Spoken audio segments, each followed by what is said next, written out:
Hey everybody, welcome to another edition of Box Seats. This is the show where we talk about sports with comedians. I'm your host, Frank Holder. This is where we do this show to get our thing going on. And as we wait for the comedians to join the show, let me bring in my man, Jason Hayes. Jason, how you doing, bro? How's everything? Hey, what's up, bro? It's all good, man. Good. Thank you for joining the show, man. I greatly appreciate it.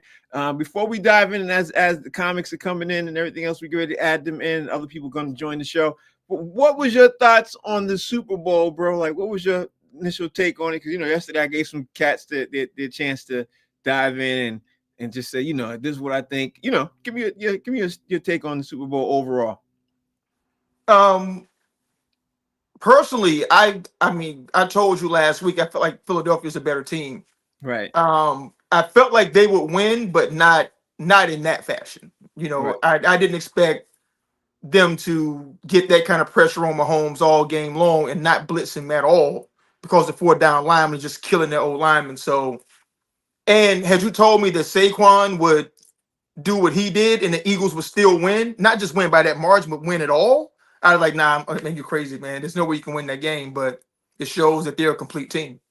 Yeah, it really does. It was a dominating thing. I mean, on my other show on Boston Straight Shooters, I do another sports show. I said that I expected the Eagles to win by 14, and I really said, I wouldn't be surprised if they got a blowout, but I thought they'd be up by at least 2 touchdowns because they were going to run the ball, most of the game and have use Saquon and everything else. They did win in a blowout, but Saquon wasn't even really a factor of the game. I mean, it wasn't even, bro. It was almost amazing. You know what I mean? To me, easily one of the most dominating Super Bowls I've ever seen. I've got to say that. What's your thoughts on? I guess in yesterday's show, I said, it's amazing to me on how it went down. But it was so dominating. You have to compare it to the Legion of Boom, the Seattle Seahawks teams in the mid 2000s. And I looked back at a couple of clips and stuff like that in Seattle. Would it be safe to say, in your opinion, because in my opinion, I'm gonna throw it out there. In my opinion, I think this team is better than the Seattle Seahawks and the Legion of Boom because of Jalen Hurts and how they look on the offensive side of the ball, including with the defensive side of the ball. You know what I mean? That's my take on it. If you was to compare the two, what would your take be? I mean, I would agree because Seattle had a good D line, but I don't think they had a Jalen Carter, and they had, Josh Sweat. They had the young boy who don't even start out of Georgia, was Nolan, whatever his name is, Nolan Smith. Yeah, I mean, they're so good and so deep on the D line that he's a backup. I mean, he'll be a starter pretty much any place else other than Philadelphia this year. And Mhm. then there, I think the secondary is so much better. Right. I mean, yeah, I mean, Chauncey Gardner, whatever his name is, he a Gator, so I don't pay attention to him. Yeah, throw I that don't out really there. care about them Gators, Yeah. but it just shows Howie Roseman he's the best GM in the game, man. They didn't miss on anybody in the Mhm. past 3-4 drafts. Everybody hit, and that just doesn't happen. Yeah, I And mean, it's so and unique, I mean, right? also, I agree. I think Yeah. they're also better at wide receiver.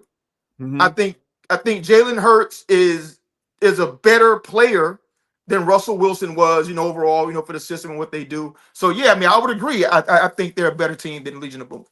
Yeah. So now you overall look at the game, you look at everything else. What's your takeaway on Kansas City now? Because what I don't hear anybody talking about is the amount of players they're about to lose, going into the offseason. A lot of the players are getting older. Jason Kelsey literally might retire. You know what I mean? Hollywood Brown. You got some players on the offensive side of the ball, which is the reason why they got there.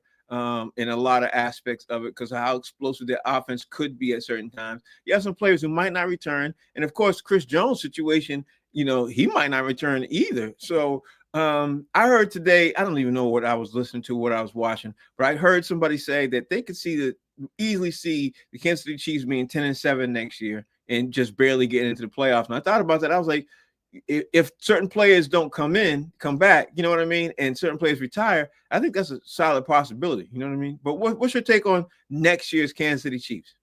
Next season's Kansas City Chiefs? I don't think that's a bad take because think about how many one-score games they won this year that went their way. Right. Like, I mean, that could have been a situation this year. You know, Right. no, I mean, it could have been 10 and whatever, 9 and whatever. You know, had it just bounced just the other way. You know, like a few more times than it did. But um, Philadelphia exposed them. I think. Like, you know, Mhm. the wide receivers were trash all year. Worthy's going to be good though. I mean, I think they hit on him in the first round. But from what I saw this season, he's the only legitimately dangerous wide receiver on their roster. Right. And you know, and if Travis Kelsey retires, I like Gray, you know, but I think that you can find a tight end, you know, in today's college ranks, to step in and do what Kelsey does, not to that level, but at least be serviceable, you know, if you pair him with Gray. But I think they're going to take a step back because their running game is bad. They got to go get a running back from somewhere.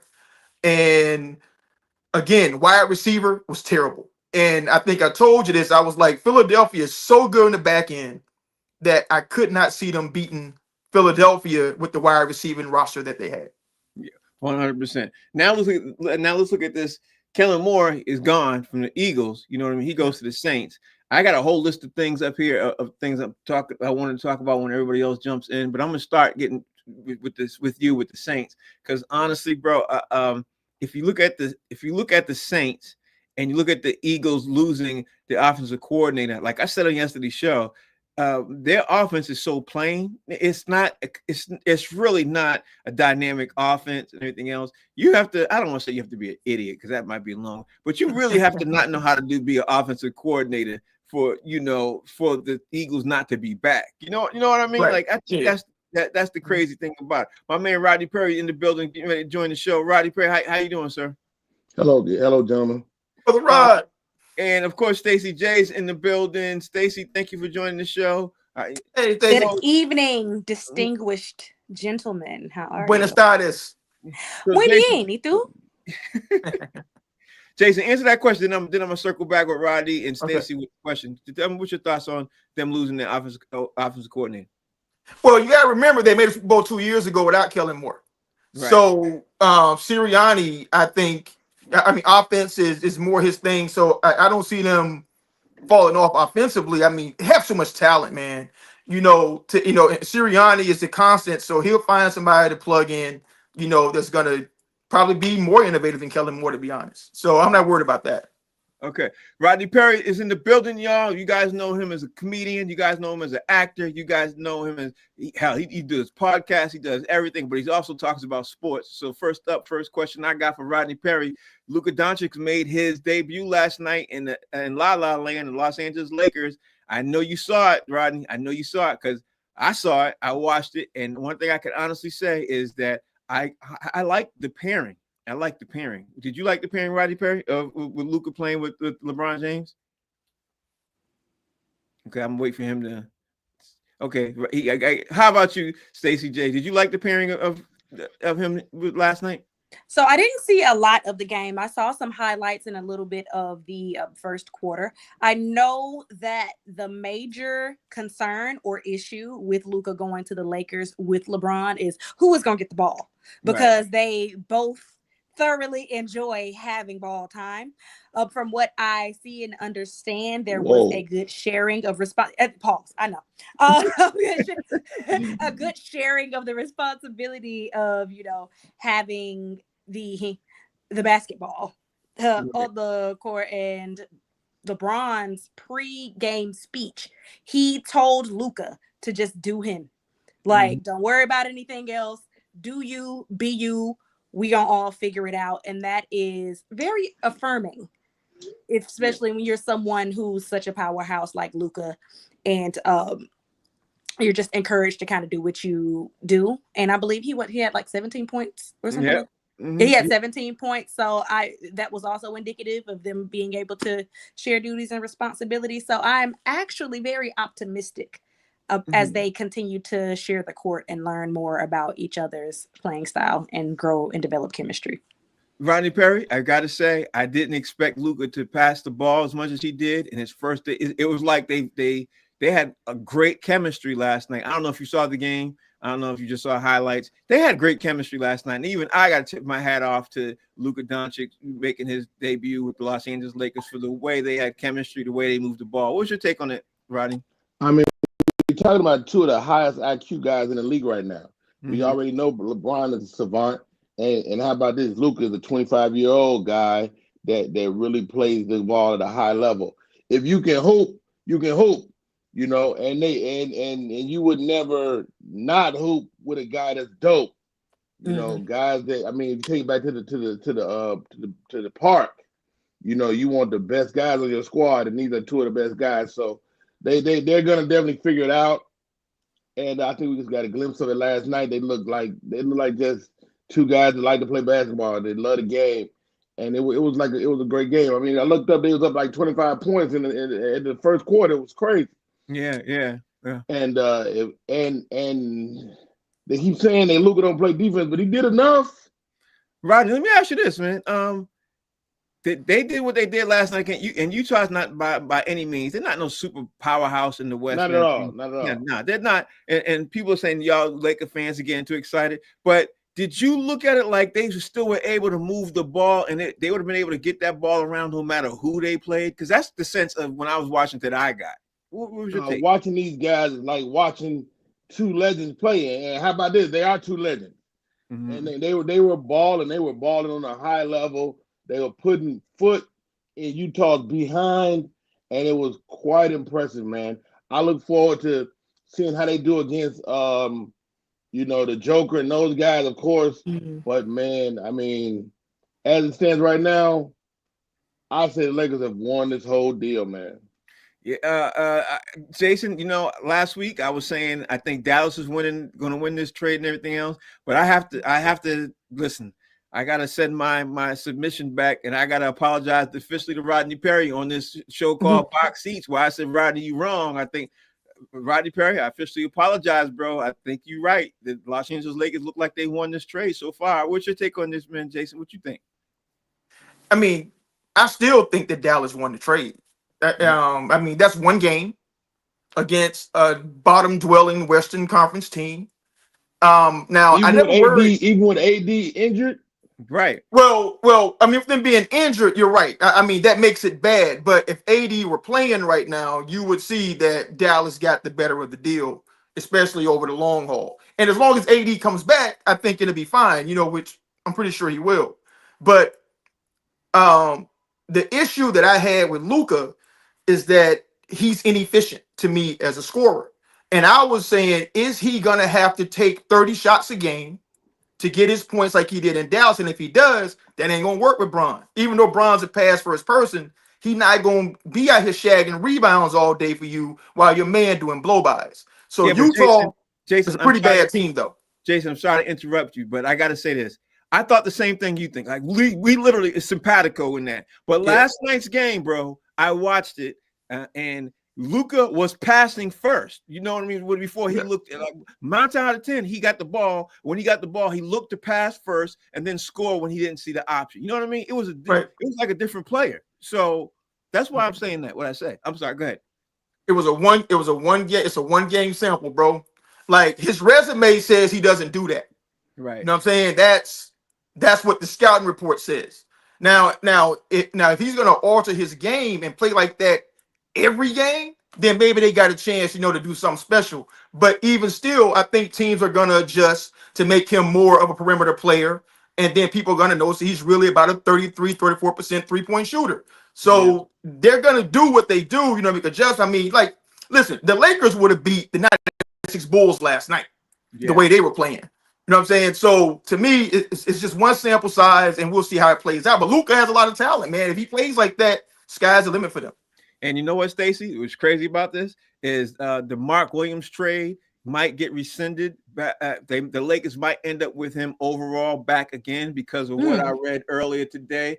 It looks like that Shams is reporting that the Hornets are trying to weigh avenues on how to get him back. They already put in their complaint to the NBA office. Mark Williams might still wind up as a Laker. He might obviously have to work out his health issues and everything else. He still might end up with the Lakers. And if he does, I think the Lakers is still, even though we said it not, I still think the Lakers might be the betterment of the trade. But if he lands back in LA, does that change your feelings about what's happening right now, the situation? Me? Yes, Stacey. Yes. Oh, okay. I don't know if you were talking to Jason. Listen, I'm like, yes. So I always felt, or have always thought that the Lakers needed a good, strong center. AD had been doing a decent job there when he was there, and he was healthy and was on the court, and he had been healthy for a while.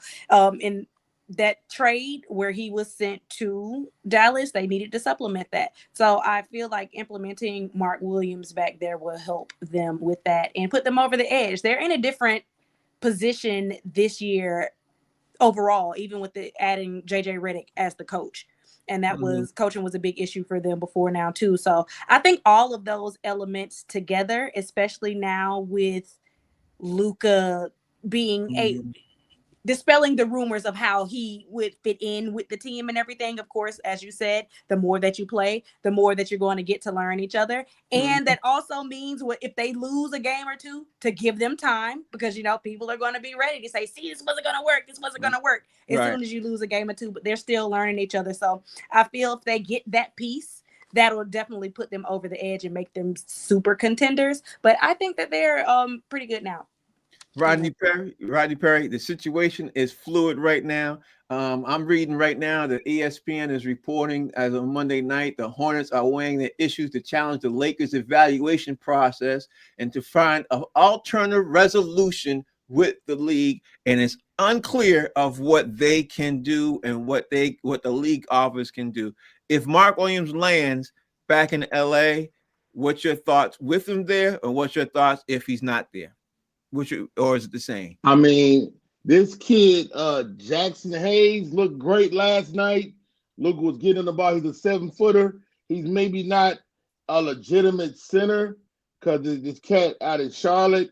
I mean, I think the Lakers really wanted him. I don't think they didn't want him. He just didn't pass the physical. So that the deal is null and void. So, but if they figure out to make it work, I mean, the Lakers going to take him. I mean, we need a center, period. But this cat Jackson Hayes looked great last night, man. And how about this? The Lakers are almost light skinned.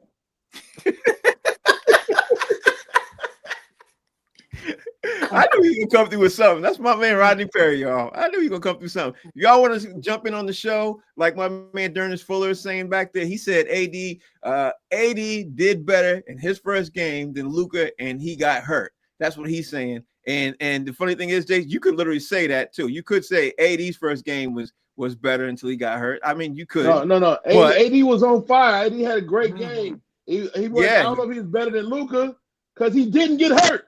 That's what I was about to say. He didn't get hurt. But I also think that's unfair. You have to watch the game because team dynamics are so different. Luka could have helped that team without actually physically scoring points just by his positioning, just by taking the Jazz out of their game, of their rhythm, trying to defend him, trying to protect him. So how they how they use Luka is just as important as him scoring buckets or baskets. So it's kind of unfair just to look solely at raw numbers and say that AD had a better game. You have to look at the overall picture of the game.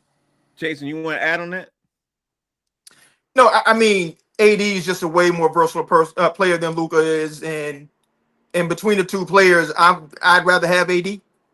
So that's why I think. I mean, once he's healthy, and he'll be healthy again. I think Dallas is going to have. I mean, they're going to be the winner in this, but best case scenario is going to be a push. Okay, because I don't think Luka is ever going to like separate himself that much from what AD is going to do in Dallas. Since we're talking about trades, Mr. Rodney Perry, this is not a Pelican brief. When I'm going to throw it to you, Rodney Perry, this is not a Pelican brief. This is a fact. I read it on NBA.com, so I got a reference.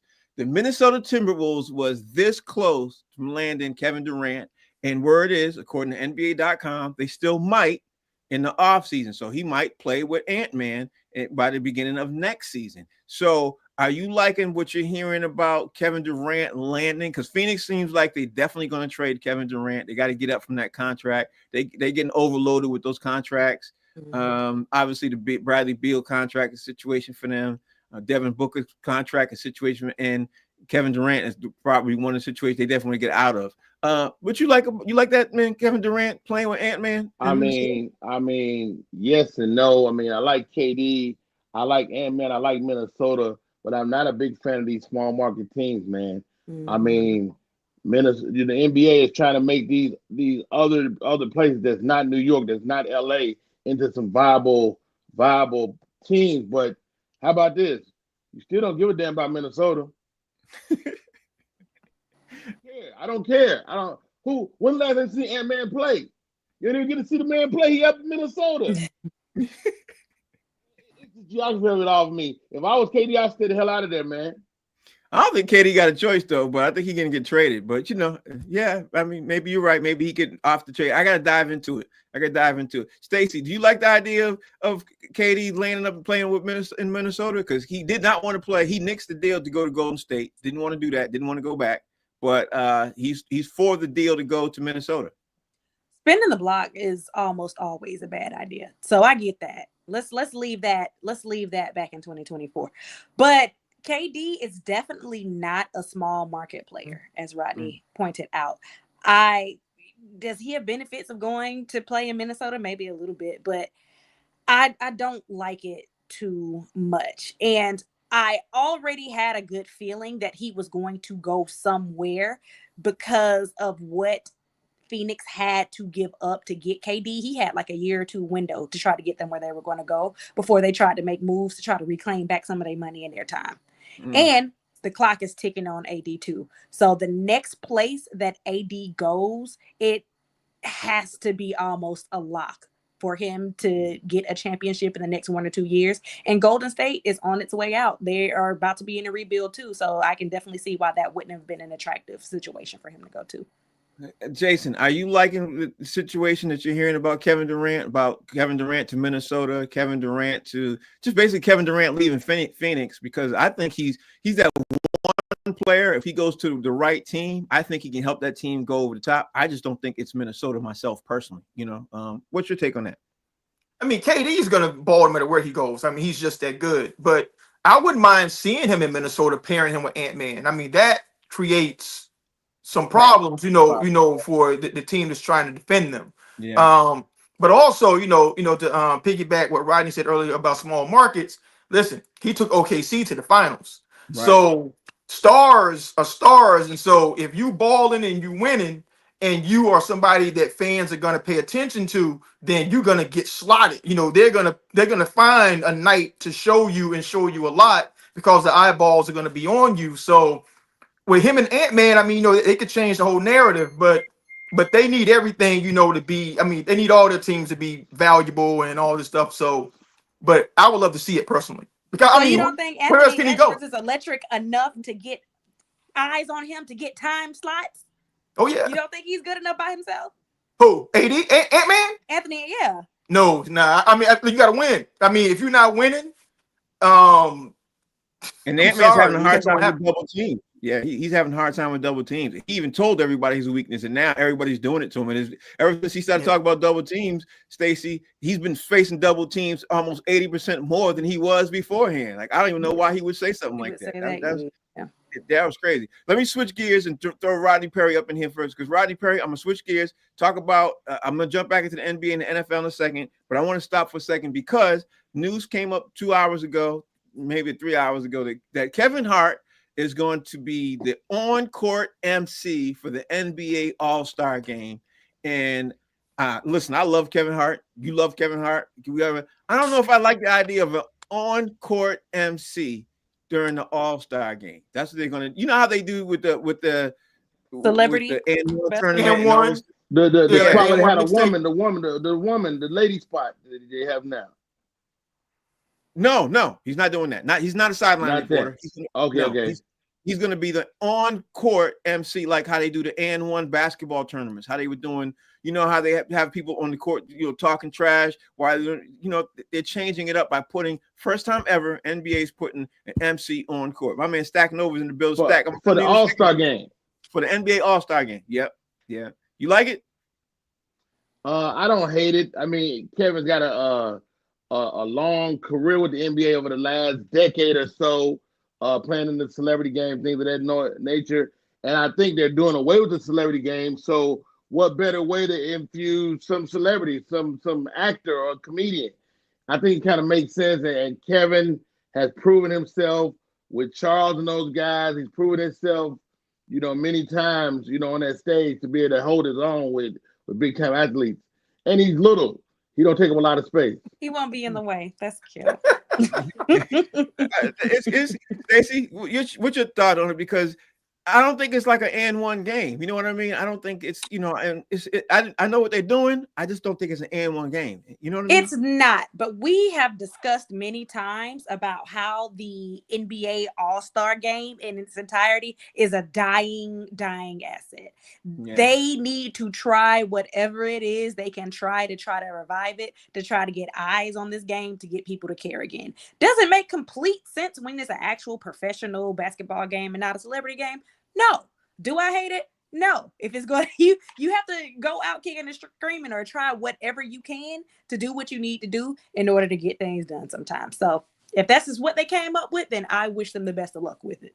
Yeah, let me look at it on the flip side, Jason. Let me look at it on the flip side. If it's funny, because it has a great chance of being funny, and because Kev is funny, if it's funny, it could be something we start to see every single year. You know what I mean? Mm-hmm. It could turn around. But if it's bad, it could be really bad. What you think, Jay? Well, Kevin's really quick on his feet.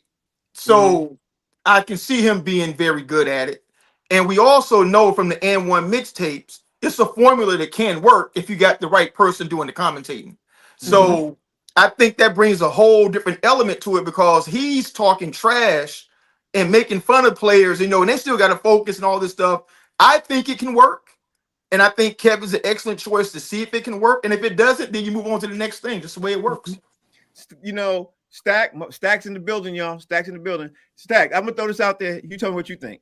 I think they should do that thing with Kev and go back to East versus West and have Kev talking trash on the side that they could all hear, because I think what this really could do is it could motivate the players to actually play instead of just half-assing it. You know what I mean? I like the idea. I think they should be trying everything. It's just interesting, and I'm not saying you're old school, Frank, but I am. The older generation have been so critical of the NBA since I was a kid. I mean, to a point where y'all didn't even give Kobe no love till the man died, pretty much. So that's the truth. That's the truth. Y'all didn't give Kobe his flowers. Y'all did it. And many other players that came along. And pretty much everything about the game that was exciting in the early 2000s, which N1 being one of those things. I remember the excitement of the N1 mixtape. I remember there were kids and college athletes and people saying like, damn, like we should integrate, some of these dunkers and some of these, this energy and this hip hop culture, infuse that into the NBA because most of the players are a part of that culture. And it was the same old critical heads that was talking like, no, this, no, that. And it seems like now that you want to infuse all this energy into the league, and it might be too late. And even my son agrees because y'all just basically killed all innovation in the league for so long that people now have stopped watching. And then now when it's time for something new, here y'all go again with that skepticism. And it's just like nothing's really going to work anyway because of that attitude. Like, oh, yeah, no, this is terrible. Like, no matter what they do, it's always a problem. So I think it's a great idea to try something new. But if the fan base still is on that old energy, then they won't be able to adopt anything. Rodney Perry, save us. Rodney Perry, save us. Because we probably know I'm right. That's what it is. Save us, Rodney Perry. Rodney's adaptable. He can adapt. So you saying I can't? Okay, all right. After Rodney, that's what it is. Right after Rodney, there you come, right behind. Okay, go ahead, Rodney. Save us, bro. And I like this format, this three team format that they're going to, this round robin style. I like it, man. I think it's going to give more players a chance to become all-stars, right? And with an incentive-driven league, making all-stars a big deal. And so we're going to see that. And I'm excited to watch it play out. Let's watch it and give it a chance. Like Stack said, let's watch it play out, Frank. And if it's some bullshit, we just won't do it again. It's just 1 year. Just 1 year. That's all. Yeah, I think. Yeah, I don't know. All right. Well, you didn't save us, Rodney. I was hoping you were gonna save us from that comment. That I mean, it's one thing, man. The Kevin Hart thing, you know, they're trying to do some new stuff. That's great. I think, like you said, they might be creating a new job for comics, which could be dope. But what other comic has the cachet to even do it that the NBA guys mess with? And you know, it's kind of it just not be a glorified fan out there. You know, I think Kevin is the perfect guy. He's been involved with the NBA for many years, and I'm waiting to see what they do the rest of the weekend. Man, they got a whole weekend to kind of do some innovation in. But at the end of the day, it's just a ball and a basket. It's not gonna be that much new. Ain't nothing new under the sun. Now I've said this before, and I would like to see this. I would like to add the exotic dancers into the mix. We're back to the girls. We're back to the girls. Don't do that. Stay with me on this. I think we can add a competition. We can add some balls involved, some nets involved. I'm just saying, let's just really. Do you have that much faith in San Francisco dancers? Yeah, no, we're gonna have to pour some dancers from Miami, from Atlanta, Houston, Atlanta, Miami, and Houston. We got to. See now, this bill getting high. Listen, they got it. Spending a lot of cash now. They got it though. They're gonna be there anyway. They come to the All-Star game. They're gonna be there. They do. Right? They already did. I think it'll give a boost to the economy too. So I'm just saying. Rodney Perry's thinking on his feet. He's thinking on his feet. All right, Rodney, since you got the floor, let me change gears, man. Let's get out of this, man. Let me ask you, Rodney. There is a big situation going on right now with the Sixers being really upset because Joel Embiid is gonna have to get another operation, and we slightly touched on it really small yesterday. And I'm throwing it out there and saying right now, you're gonna put me down for this officially right now. I think, and you, whether y'all agree with me or not, I think the Philadelphia 76ers need to unload from Joel Embiid. He's not, even though when he's healthy and he's playing, he's good, but he's injured too much. I think they should get rid of him now while they still can. What you think the Sixers should do with Joel Embiid, Rodney Perry? Keep him and still deal with it? Well, you know, Philadelphia is one of those cities, man. When you're doing good, they love you. When you're doing bad, they hate you. Mm-hmm. So just because of that, I think we'll probably see the Sixers unload Joel Embiid. The what we need to worry about is where he end up. Where he gonna end up? You know, is he gonna end up on the Knicks? Is he gonna end up in Houston? There's a lot of people would take him, injury or not. You know, I think Jason said it. Injury don't mean nothing, but I take him 5 games a year if he's healthy. You know, so he's still a marquee guy, marquee player. You know, maybe he go up there and play with him, man, take the pressure off him. I wouldn't mind Joel Embiid end up in a lot of places, but he need to get his. Let me tell you something about tall people. I'm 5 feet 7 inches tall, and my legs never go out. When people tall people, they fragile, man, and they live shorter lives. So no, that's the math. Almost 7 feet tall. It's hard to keep it together, man. All that exertion, you know, he might blow out his Achilles, mess with his wife. He might. Jack, talk to me about Joel Embiid. What would you do with Joel Embiid? Because the Sixers have. What would you do with Joel Embiid? What kind of question is that? Like, if you was management, what would you do with Joel Embiid if you was management? Yeah. Go ahead, Stacey. Go ahead. First of all, Rodney, not too much on the paper mache poppies out there. You know, everybody need love. Like, they crumble at an instant. But they need to go ahead and send Joel Embiid to the Clippers with Ben Simmons, so at least they can have someone on the court for half of the games between the two of them.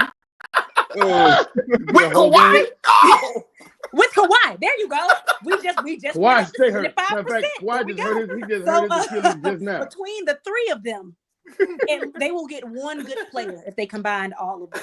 I saw a stat somewhere that said Joel Embiid has literally missed as many games as he's played in Philadelphia. So I think it's like he's missed 49% of his games that he's been since he's been on contract with Philadelphia. And at this point, you have to cut your losses because you have been learning to exist without him this far. See what's in the draft, develop somebody, play your hand in the market, whatever it is, but you have to try to get some of that money back. So I would definitely offload them if I was Philly to just kind of see what's going on. And even before the injury, his knee injury before the season, I believe he had contract issues or something else. He was mad about something else. He wasn't trying to play anyway. So go ahead, free himself. Like my good sis Fantasia said, go ahead and free that man. And Rodney, go ahead and free that man, and everybody can just find a way to be happy going forward. You know what? The funny thing is, she's absolutely right, Jason. And let me throw this out there. Great joke. Great Kawhi joke. Let me just say this out there. The Philadelphia 76ers haven't been to the conference final since 2000-2001 season. They haven't been. So I'm thinking they should unload him now and maybe do something like what Dallas did. Let me get rid of this dude right here. He's a problem. You know what I mean? He's a problem on the court.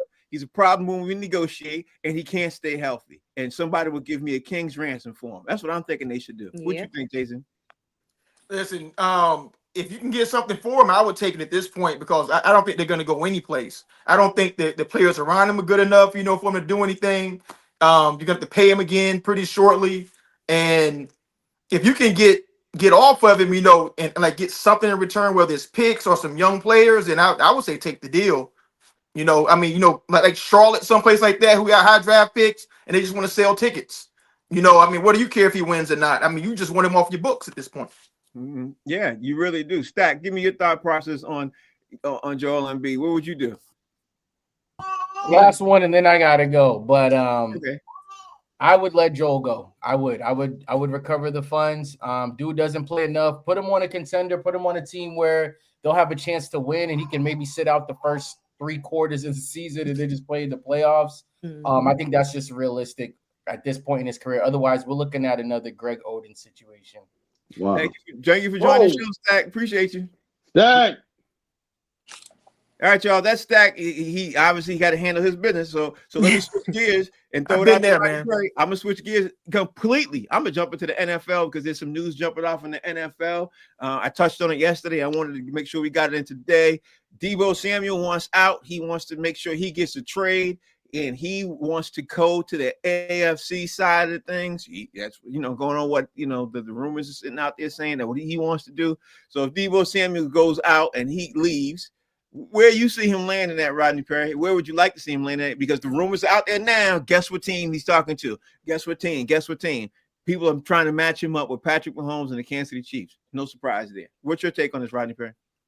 The man is such a jack of all trades, but it's rumored, and I don't know if this is true. Frank, I know you got way more intel than I got, but they say he's trying to make the move to Coachella, to sign up for the Coachella Bears, and he's a fashion plate, and so and they say I don't know if this is true or not. They say that the Deebo is definitely looking to get in his football pants, get the butt cut out, and he's looking for some innovation. So where he ends up, it's got to be somewhere sassy. He was in San Francisco, so you don't get no sassier than that. So he was switching when he was coming to the games, and he was wearing fingernail polish. I didn't say nothing about. I'm not calling that man out. I'm just saying he got everything they've been showing the walk in. He been floating in. Yeah. He was doing that, right? He was levitating. He was levitating. Well said, sir. He was doing that. I don't know. Is Stacey, you still there? Okay, Stacey, what you think about Deebo forcing his way out? Because Rodney Perry said he was floating. I cannot disagree. I can't disagree. You have a good eye, Mr. Perry. Very great eye. Nails done and everything too. I'm like, whoa. Yeah, he has sassed up the 49ers. He is done. Yeah. He has to go to a market that will let him be who he is. But definitely going to a team, not the Chiefs. Why does everybody try to send people to the Chiefs whenever they want to be traded? Like, I've noticed that. Like, why is everybody always trying to send them to the Chiefs? But Deebo would be a big look for the Chiefs, though, just as a player. After they got exposed with their lack of offensive receiving for the Super Bowl, it would be a good look. He barely has to change colors. But so that is an option, but I get annoyed because everybody always wants to send people to the Chiefs. But also, either I would say to the Steelers or the Texans. Tank Dell is out next year. They're going to be looking for somebody to help replace on that offense. So, long shot, I would say the Texans. I mean, anywhere but Kansas City for me, and that's personal. It has nothing to do with business. Well, Stacey, I could just say this to you before I jump in with Jason. I can say this to you: Kansas City's losing a lot. You know, Kelsey. Like I was talking with Jason before you got in, they're gonna lose almost half their offense, like right out the gate, because Jason Kelsey's probably gonna retire. Hollywood Brown is not looking like he's gonna be there. DeAndre Hopkins might obviously not also be there too because he was there. He has to extend, get an extension. This situation there with Kansas City, I think that's the reason why people want to go to Kansas City. So we'll see with that. Jason, what's your take on Debo wanting to leave San Francisco and where you see him going? Because everybody, as you know, they're trying to put him on in Kansas City because they're going to have the cap space and they're going to have the availability. I'd be curious to hear why he wants out of San Francisco. I mean, it's a lot of balls to go around between. Is that right? No Diddy, bro. So you got Kittle, you got Ayuk. You got Debo, you got Juszczyk as an H-back, who you got to give balls to. Mm-hmm. No Diddy. So there's a lot of balls to go around. A lot of balls. And it's San Francisco, so they're not unfamiliar with him. So I kind of see why he wants to get out of there, but I think most of it is how Shanahan's using him too, because Debo takes a lot of hits, bro. I mean, like he uses like as much in the backfield as he does as a receiver. He's taking these shots. Now he's starting to get injured, so maybe he wants to go to a more traditional situation, where he's just being more of a wide receiver and doing those things. And given what I've seen in the walk-ins, bro, ATL is the only place for him to go. Yeah. Okay, all right. Rodney Perry, keeping it with football. I'm not sure if you've been paying attention into what happened with the Saints officially hiring Kellen Moore with the Eagles and everything else. Mm-hmm. But the Saints got to make the situation. Listen, I mentioned it yesterday. I said I want to make sure we covered it today. There are 10 QB openings, and one of them is the Saints. You got the Titans, the Browns, the Jets, Giants, Raiders, Vikings, Seahawks, Steelers, Saints, and the Colts. Kellen Moore is coming in from the Philadelphia Eagles, offensive coordinator. He's coming in, he's sitting there. And then you got all these basically available QBs. You got Jameis Winston, Sam Darnold, Geno Smith, Russell Wilson, Justin Fields, Kirk Cousins, Derek Carr, Daniel Jones, and obviously Cam Ward and Shedeur Sanders are going to get drafted. Let's look at it like this. If you are the Saints, out of all the availability there, who would you like and where would you like them to go at? Who would you like for the Saints? Because I threw out my favorite out of that list, man, is I like Jameis Winston, man.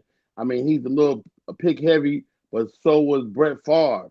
I mean, the guy he takes chances, but when he's hot, he's super hot. Right. He's incredible. And so I like this whole persona he's created over the last year, where he's being more public, he's saying stuff, he's doing videos, he's got social media presence.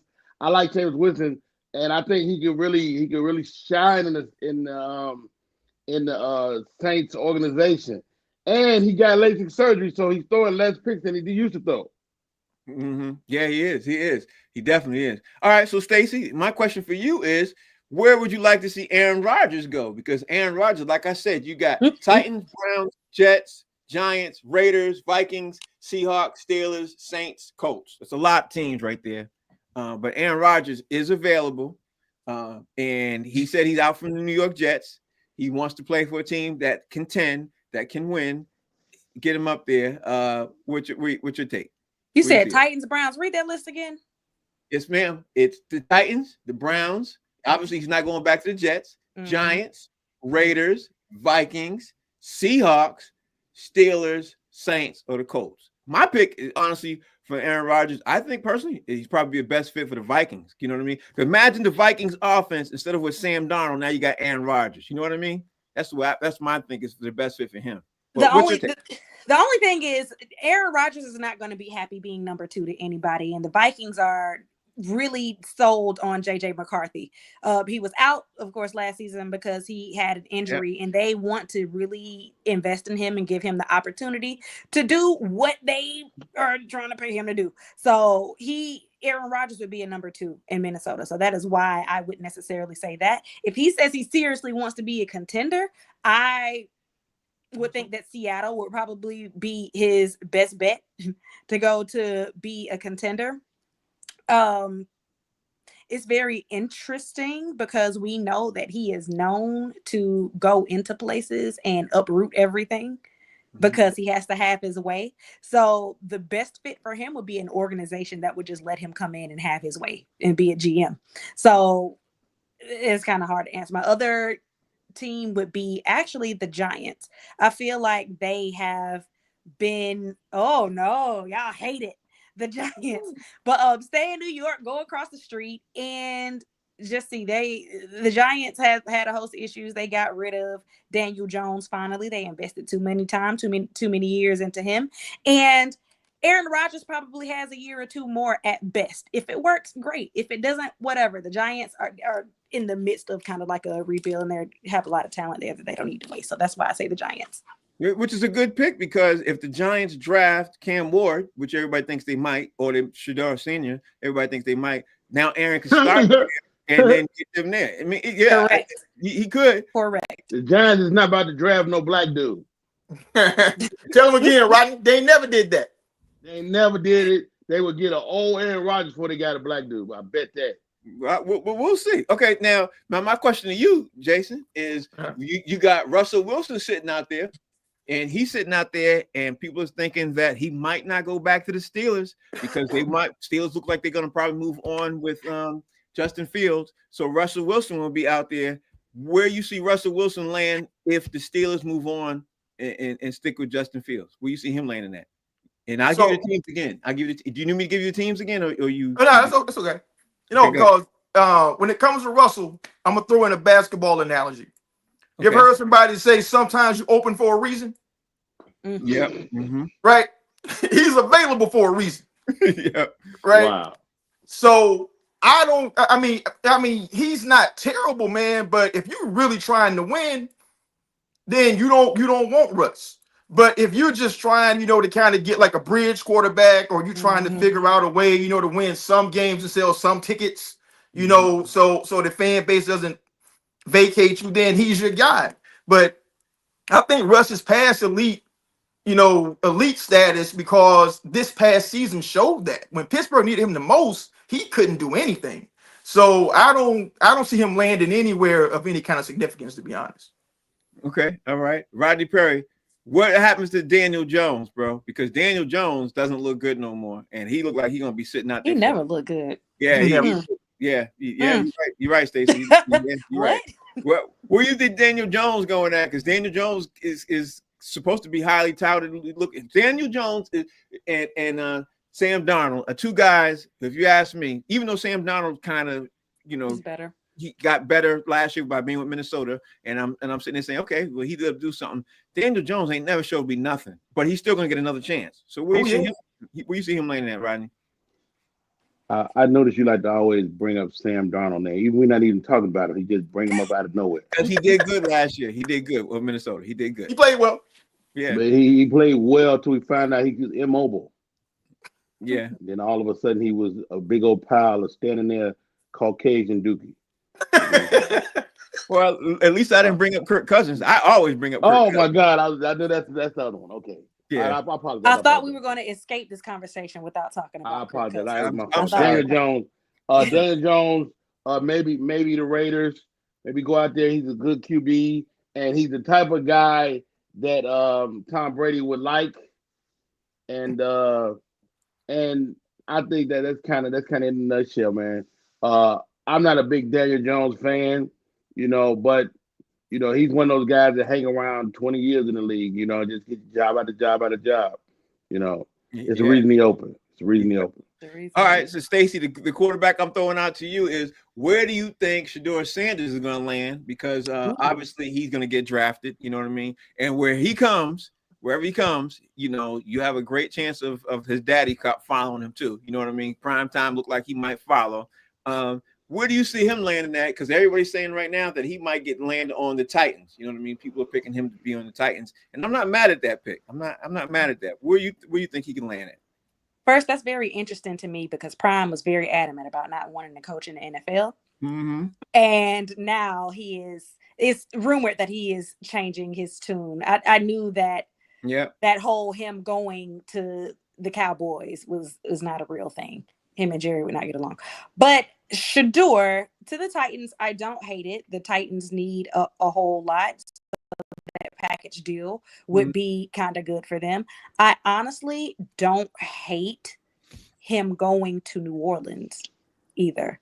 I feel like the New Orleans market would be good for him to start. Actually, that's a pretty good one too. Stacey, you batting 1,000 today. You batting 1,000. You batting 1,000. That's not actually a bad idea either. Yeah, look at you hyping me up. That's fine. No, I'm saying it's a great idea because the simple fact being it's indoor. You know what I mean? Obviously, he doesn't have to deal with the weather, and he did. He went out west. He played in Colorado. He dealt with the weather, and he said when he was playing, the weather was an issue for him. You know what I mean? He didn't hate it. He didn't say that, but you could tell when he played outdoor weather, and he had issues playing in outdoor weather games. You know what I mean? So people threw that stigma on him, saying this dude's going to be one of them indoor, QBs. He got to play indoor for you to see him. So I didn't even think of the Saints. I'm gonna have to ask White Chocolate to see if where the Saints at on the pick list in the NFL draft to see if he's able to fall down that way. So I gave White Chocolate a look to do right now. So Jason, with you, while White Chocolate looks that up, the QB last that I want to pick up to you is what you think is going to happen to, guess who I've mentioned? I'm going to mention Kirk Cousins, because Kirk Cousins, I know you got Morehouse in there, you got Atlanta. I will save that one just for you because they got to get rid of him. He takes up too much money on their contract. And if you guys missed it yesterday, I said it yesterday, Atlanta Falcons are in cap hell. They got to, in order for them to move forward, they got to peel back some of these contracts. And Kirk Cousins is one of the biggest ones. So in order for them to move forward, they got to get rid of him. So if he goes out the door, where best you see him landing? Because he's definitely gone. Where you see him at? I see Kirk going to the couch, bro. You know what I'm saying? He done stole enough money in his career already. Kirk done made like $400 million. And he ain't won a playoff game ever. You know what I'm saying? He has as many playoff wins as we got. And he done made all that money in his career. The end of every season, like the past 2 or 3 years, he on the shelf. So why would anybody commit any kind of long-term money to Kirk? To me, I think Kirk's done. That is completely disrespectful of you, Jason. He's done. Kirk Cousins was a year and a half ago. He played in Atlanta Falcons. He literally was injured the whole year. He said it. He came out. And before that, he was in Minnesota. You know what? He was really doing well, and he got them all the way. I think he got them to the conference final. And then his Achilles went out on him. Yeah, but he played well, and Minnesota did really, really well. You know what I mean? So that's completely disrespectful to Kirk Cousins. I need Kirk in December and January, bro. And he ain't available for them times. And even when he is, he go out there and poop the bed, bro. He making too much money for that. Couch. Okay, well, you got the last word in there, which is amazing. Let me bring in my man White Chocolate to tell me what happened. White Chocolate, tell me what happened. Where are we at with the Saints? The Saints are picking 9th. And they still have Derek Carr, don't forget, who's got a big salary probably, even if it's for 1 year. So Shedeur Sanders, if they want him to play right away, they have to find a way to ain't no way he's going there at 9. No, they have to trade up. And so I dug out something from NFL.com, says that their biggest needs are edge rusher, wide receiver, and tight end. Okay, so where else could he play indoor at if you would be the Colts, right? Where's the Colts at? You know what? Give me a second. Okay. All right, I'll let him And look another that reason up. Frank, I got a breaking news, guys. This just in.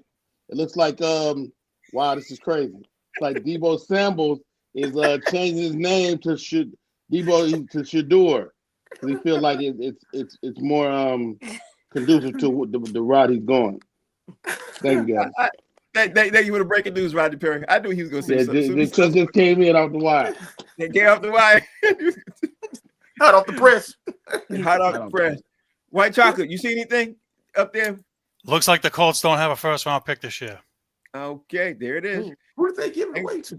Thanks for White Chocolate joining the show. Well, wait a second. You do have an option if you're talking about Detroit. Oh, getting look rid at of, hey, I got another one, Mr. Charles. I'm sorry to interrupt. So this just in. It says Kirk Cousins is being traded by his own cousin. His own family wants him out. They're like, no longer part of our family. Thank you, Frank. So, breaking news. No problem. That's from BNN, Black National News. I understand. Rodney Perry, tell everybody out there where they can follow you up at, man. We got to get you roll up out of here. Where they can follow you at? Hey, I'm easy to find Rodney Perry live on all social media. Rodney Perry live on all social media. Today's the day. Comedy and Crime, new episode just went up 2 hours ago. And also this weekend, Cleveland, Ohio, Valentine's weekend in Cleveland, Ohio at the Funny Bone. I'll be in the building. It's going to be a great weekend. Tell me, just give me 30 seconds on that podcast. Give us 30 seconds on that podcast, bro. It's my foray into true crime. So we take true crime stories and we highlight that. Ali Sadiq is my guest this week, and we talk comedy, we talk true crime with a comedic slant. And so myself, R.C. Musa, and I have attorney and comedian Melanie Mary that's also my co-host on that show. So I'm excited about it, man. And my audience is growing every week. So I appreciate y'all. I think Humor Mill's gonna have to step up and do an interview, one-on-one interview with you, bro, riding on a different platform so we can find out, dive in what made you even want to put comedy with crime. Like, bro, that's a thought. Yeah. I'll tell you about it. No problem. Yeah, we definitely do that. Stacey, tell everybody out there how they can follow you and everything else. You can find me on IG at darn that Stacey J, as you see here below so eloquently, and also on TikTok at Stacey X Sports. Also, I do have a sports and entertainment podcast at the She Shed. We just recently talked about Joy Taylor and where Aaron Rodgers should end up. Okay, there you go. I'm a big fan of Joy Taylor. I'm a big fan. I am too. Me And too. listen, we don't have enough time for me to get in the rant that I went on. Me You have to too. listen to the podcast and see what I said. But yeah. Stacey, don't disconnect, okay? I want to talk to you for 10 seconds after we hang up. Man, Jason, tell everybody out there. Can I say this, Frank, before we get to Mr. Jason? First of all, Jason's beard is outstanding. Yes. Jason's beard is outstanding. I don't know what you're doing, Frank. You got some new hairstyles for the show. Some between Stacey's hair and Jason's beard. We taking the show to another level. Yeah, I'm trying to tell you. I'm just trying to Appreciate it, Rod. Filmmaker extraordinaire, Jason Hayes. Jason, thank you for joining the show. Tell everybody out there how they can follow you, bro. Hey, at JD Hayes and all the socials. And, like you said, right now, man, I'm writing this feature film and doing this polish. About to get that money, baby. Look for me in about 7-8 months. There it is. Thanks. If we're trying to get in the film, let us know how we do that. How we audition. Yes, Hey, sir. you got my info. You know. Yeah. I don't want no audition. Just hire me, damn it. Find something, baby. Thanks to White Chocolate and Kev for obviously helping me produce this show. The show's called Box Seats. We'll be back on tomorrow at 5 o'clock, y'all. We got to get up out of here so we can make that time. Thank y'all for watching. Colts picking 14th. I made a mistake. Colts are picking 14th. Okay.